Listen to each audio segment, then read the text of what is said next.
दोस्तों नमस्कार। पिछले दिनों बीएसपी की राजनीति को लेकर के बहुत चर्चा होती रही।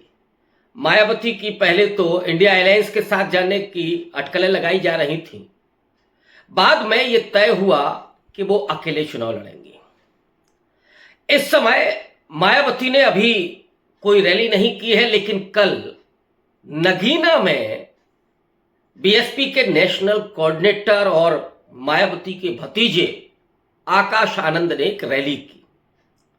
वो उनकी पहली रैली थी और उसकी बड़ी चर्चा हो रही है। लगभग हर वेबसाइट ने और हर समाचार चैनल ने उनको जगह दी है। और ये चर्चा इसलिए हो रही है क्योंकि उन्होंने खुल करके बगैर नाम लिए चंद्रशेखर आजाद पर हमला बोला। पहले यह भी माना जा रहा था कि नगीना सीट पर शायद मायावती ने नरम रुख रखा है और वो चंद्रशेखर को थोड़ा बाखबर देना चाहती है, लेकिन ये सब अटकलें थी। और कल बहुत कुछ आकाश आनंद ने बातें स्पष्ट कर दी।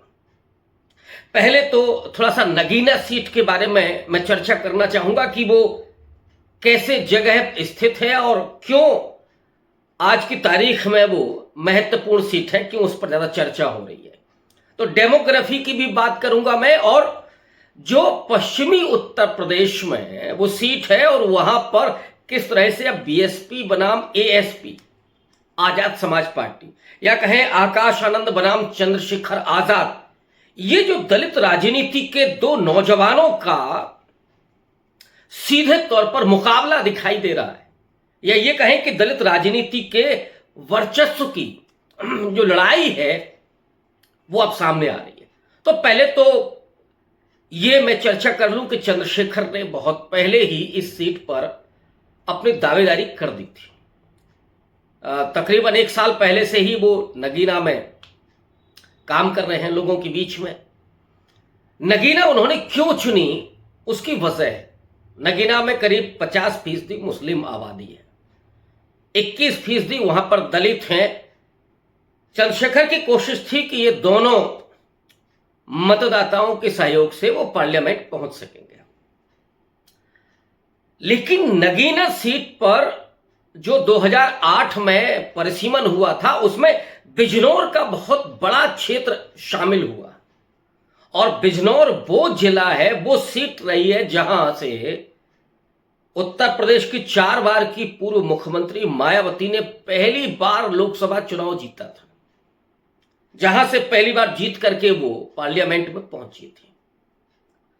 तो एक तरह से आप कहें कि बिजनौर की जो सीट है, बिजनौर का जो एरिया है, वो मायावती का अपना एरिया है। अब अगर आकाश आनंद या मायावती चंद्रशेखर के खिलाफ कोई बात कहते हैं तो ऑब्वियस है कि उसकी अपनी अपील होगी। अब उस बिंदु पर जरा मैं आपको ले चलता हूं कि यहां आकाश आनंद ने रैली में किस तरह से चंद्रशेखर पर हमला बोला और क्या बातें उन्होंने की। हम लोग जानते हैं चंद्रशेखर आजाद, जिन्होंने और सहारनपुर के रहने वाले हैं, जो उसी नगीना के बगल से ही जुड़ा हुआ जिला है। उस सहारनपुर में पिछले 10 साल से करीब वो दलितों के बीच में सामाजिक चेतना का, सामाजिक जागरूकता का काम कर रहे हैं, आंदोलन कर रहे हैं। वो बीच में जेल गए और जेल जाने के बाद जब लौट करके वो आते हैं, उसके बाद उन्हें एक बड़ा स्पेस मिला। उत्तर प्रदेश हो, मध्य प्रदेश हो, राजस्थान हो, यहाँ तक कि उड़ीसा जैसे राज्यों में जो नॉन हिंदी भाषी राज्य हैं, वहां पे भी उनका एक कैडर तैयार हुआ। लेकिन उत्तर प्रदेश में वो अपनी राजनीतिक जमीन खोजने में लगे हुए हैं। वो जमीन जहां बीएसपी का एक दलितों में और खास करके जाटव समाज में अपना एक प्रभाव है, और वो एक ऐसा वोटर है कि जो मायावती के एक इशारे पर वोट करता है। मायावती के प्रति उसकी प्रतिबद्धता है। आप ये कहें कि मायावती जी के प्रति उसकी भक्ति है, तो ये अनुचित नहीं होगा। एक ऐसा लगाव है। अब उस सीट पर जहां से तैयारी कर रहे थे चंद्रशेखर, वो डेमोग्राफी जो है उसी वजह से कर रहे थे। पहले ये माना जा रहा था कि बीएसपी वहां पर चंद्रशेखर को घेरने के लिए कांशीराम जी की बहन को ला सकती है। वो अटकलें भी, हालांकि ये चर्चा जोरों पर थी, लेकिन वो अटकलें भी खत्म हो गई। वो वहां पर एसपी सिंह को चुनाव लड़ा रही है बीएसपी। आकाश आनंद की पहली रैली नगीना में हुई और उस रैली में उन्होंने जिस तरह से हमला बोला बगैर नाम लिए चंद्रशेखर पर, उन्होंने कहा कि ये नौजवानों को गुमराह करके बर्बाद कर रहे हैं। चंद्रशेखर उन तमाम जगहों पर पहुंचते हैं जहां पर दलित उत्पीड़न की घटनाएं होती हैं। आकाश आनंद का कहना है कि वहां पर वो पहुंचते जरूर हैं और बहुत सारे नौजवानों को जोड़ते हैं, लड़ते हैं, बढ़ते हैं, और वहां पर पुलिस प्रशासन ढेर सारे केस नौजवानों पर कर देती है और फिर उसके बाद वो भाग जाते हैं, गायब हो जाते हैं, दिखते नहीं है। उन्होंने कहा कि ऐसे लोगों के साथ आप जाएंगे क्या कि जो केवल केस लगवा के आपका करियर बर्बाद करते हैं, गायब हो जाते हैं। मायावती जी माने उन्होंने कहा कि जो बीएसपी सुप्रीमो है उनका मानना है कि आपको ये राय नहीं चुननी है, आपको तो वोट देकर के सत्ता हासिल करनी है। गलियों में आंदोलन के लिए भटकने के बजाय आप ईवीएम में जाकर के सत्ता बदलाव के लिए वोट करें, सत्ता प्राप्ति के लिए वोट करें। और मायावती ने जो राजनीति की है उसमें उन्होंने केस बेस का कभी नहीं किया, माने आंदोलन उस तरह से करने के लिए प्रोत्साहित नहीं किया लोगों को, क्योंकि जैसे ही केस लगता है सरकारी नौकरी लगना नामुमकिन हो जाता है। और दलितों के लिए तो उनके पास कोई जमीन भी नहीं है, कोई धन दौलत भी नहीं है कि व्यवसाय कर लें, जमींदार तो है ही नहीं। तो एक बड़ा विकल्प उनके पास एजुकेशन और सरकारी नौकरी हासिल करना है, जहां से डिग्निटी भी मेंटेन होती है, एक प्रतिष्ठा भी समाज में मिलती है। तो स्वाभिमान सम्मान के साथ जीने का एक रास्ता वहीं से आता है। आकाश आनंद ने सीधा हमला किया कि वो केस लग जाते हैं फिर तो आपको सरकारी नौकरी मिल नहीं सकती, इसलिए गलियों में आंदोलन के लिए भटकने के बजाय आप सत्ता हासिल करने के लिए वोट करें।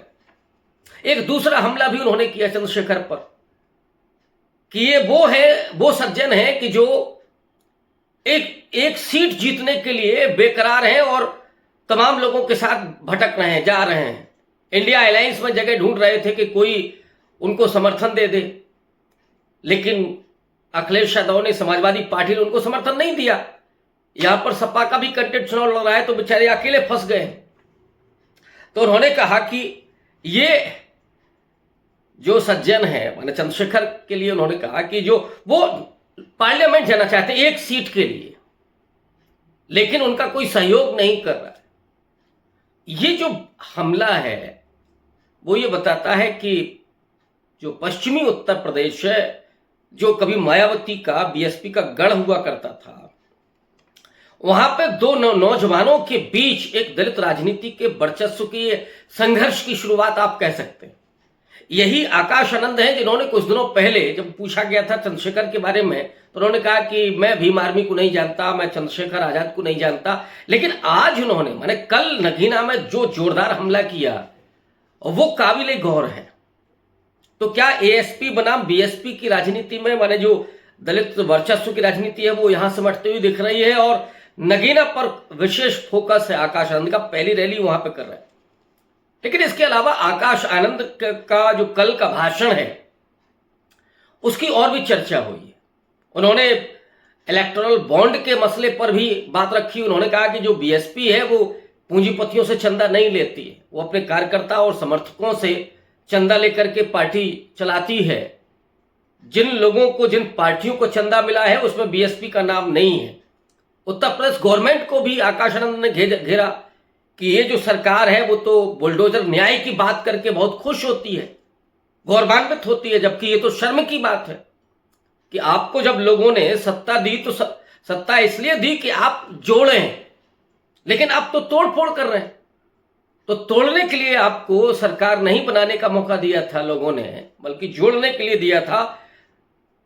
एक और हमला किया उन्होंने योगी आदित्यनाथ की सरकार पर पेपर लीक का मसला भी उठाया। नौजवान है आकाश आनंद, उन्होंने ये भी कहा कि उत्तर प्रदेश सरकार ने 60,000 नौजवानों के भविष्य को बर्बाद किया है। ये पेपर लीक का जो मामला है, और मोदी जी को भी नहीं छोड़ा, और ये भी कहा कि जो भारतीय जनता पार्टी की सरकार है वो जनता के पैसे से अपनी योजनाओं का प्रचार प्रसार करने में लगी हुई।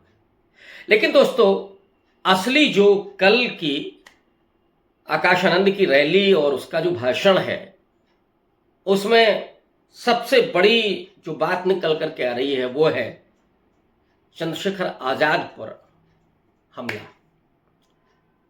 अब इस नगीना की राजनीतिक लड़ाई में और दो दलित नौजवानों के वर्चस्व के संघर्ष के इस पूरे लड़ाई में किसे उत्तर प्रदेश की जनता चुन करके ले आती है, दलित किसे अपना हीरो मानते हैं, ये तो आने वाला वक्त बताएगा। लेकिन ये जरूर हुआ है कि आकाश आनंद की जो भाषा है, जो हमला करने का तरीका है, वो थोड़ा निखरा हुआ है। एक नौजवान है तो वो उस तरह से एग्रेसिव मोड में वो अपनी बात को कह रहे हैं। तो जो लोगों को लग रहा था कि आकाश आनंद शायद उस तरह से भाषण नहीं दे पाएंगे, और उसको लेकर के जरूर थोड़ा सा हुआ है कि नहीं, वो कम से कम एजेंडे पर बात कर रहे हैं, और जो उनकी अपनी शैली है, भाषण शैली है, वो थोड़ा बेहतर है। शुक्रिया।